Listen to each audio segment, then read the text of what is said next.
day I learned who the Lone Ranger was. It feels like we've grown up with the Lone Ranger, even though I didn't watch the show. You know, I don't know if you watched it, but he's been in our culture for what, 80 years now, and that's a long time. So I really didn't know what to think when I read the script, I was like, wait a minute, there's something really different about this. There's something cool about this, and it's kind of Gore Verbinski turning it on its head. Well, there's obviously the humor of it. There's obviously these big action sequences of it. There's all these things that bring people to the theater, and I think people will really enjoy that. Audience members enjoy that about the film. I do. But what really struck me about it was kind of these underlying adult themes about westward expansion, about the railroad, about capitalism, about progress, and then what's right or wrong, who's a good guy, who's a bad guy, what is justice, and what's an outlaw, really. And there's something kind of punk rock about that, man, you know, and Gore's an old punk rocker, and I dig that. What I love about the character is because he's faulted, he's flawed, he's not perfect, and he lives in that gray area. Those are characters you can have fun with. Those are characters I'm attracted to, and he has to be that way for Armie's character, for the Lone Ranger to become who he is.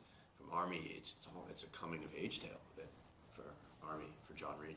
Gore sat Ruth, myself, and Armie down at the beginning, and we talked a lot about figuring this out, because that's the family element. This has to work for other elements of Armie's character to really to expand, to work later on in the film. You know, but I couldn't have better sparring partners. You know, Armie Hammer, here's a guy who's he's a really funny guy. You know, young guy, fearless. He's game for anything. He'll never leave you alone. And you know, Ruth Wilson's two-time Olivier-winning actress. I've seen her on stage in London. Oh yeah. Oh, I almost fell out of my seat, man.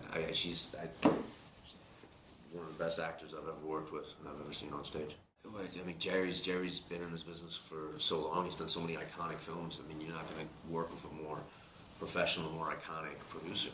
You know, I mean, I grew up watching his films. You know, he was there all the time. He's hanging out in the dust storms with a bandana and you know, his hat on, and he's a good guy. We had a good time, and he loves this movie, and he loves Gore, and he loves Johnny, and he facilitates a creative process by letting them do what they need to do, letting Gore make his movie. When you see this movie, that's Gore's movie, from beginning, middle to end. That's his stamp on it. It works both ways. Okay. In collaboration, he leads you, you trust him, but also he trusts you. So what I've learned about really good directors is they hire people that they want their take on it. You know, you don't hire people to say, I don't want you to talk about it, think about it.